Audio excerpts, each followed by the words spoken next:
हाल ही में सुज़लॉन एनर्जी को सनशोर एनर्जी से 105 मेगावाट की विंड एनर्जी प्रोजेक्ट का बड़ा ऑर्डर मिला है। इस परियोजना के तहत कर्नाटक के बीजापुर में कंपनी अपने नए S175 विंड टरबाइन की 21 यूनिट लगाएगी।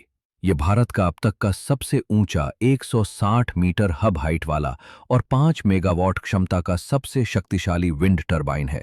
खास बात यह है कि लॉन्च होने के केवल 2 सप्ताह के भीतर ही S175 को पहला कमर्शियल ऑर्डर मिल गया है। पिछले 14 महीनों से भी कम समय में सुज़लॉन और सनशोर एनर्जी के बीच यह तीसरा बड़ा समझौता है, जिससे दोनों कंपनियों की कुल साझेदारी 400.8 मेगावाट तक पहुंच गई है। आखिर यह विंड टरबाइन बिजली कैसे बनाता है? जब तेज हवा इसके विशाल एरोडायनामिक ब्लेड्स से टकराती है, तो वे घूमने लगते हैं। इन ब्लेड्स से जुड़ा शैफ्ट घूमकर जनरेटर को चलाता है, जो मैकेनिकल एनर्जी को इलेक्ट्रिसिटी में बदल देता है।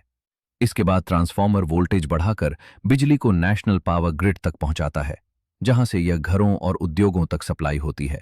S175 का 175 मीटर का रोटर डायमीटर और लगभग 247.5 मीटर की ब्लेड टिप हाइट इसे कम हवा वाले क्षेत्रों में भी अधिक बिजली पैदा करने में सक्षम बनाती है।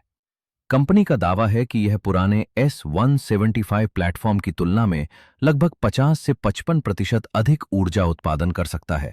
यही वजह है कि यह टरबाइन भारत का पहला firm and dispatchable renewable energy यानी FDRE रेडी विंड टरबाइन माना जा रहा है, जिसे सोलर और बैटरी स्टोरेज के साथ जोड़कर 24 घंटे ग्रीन पावर उपलब्ध कराई जा सकती है।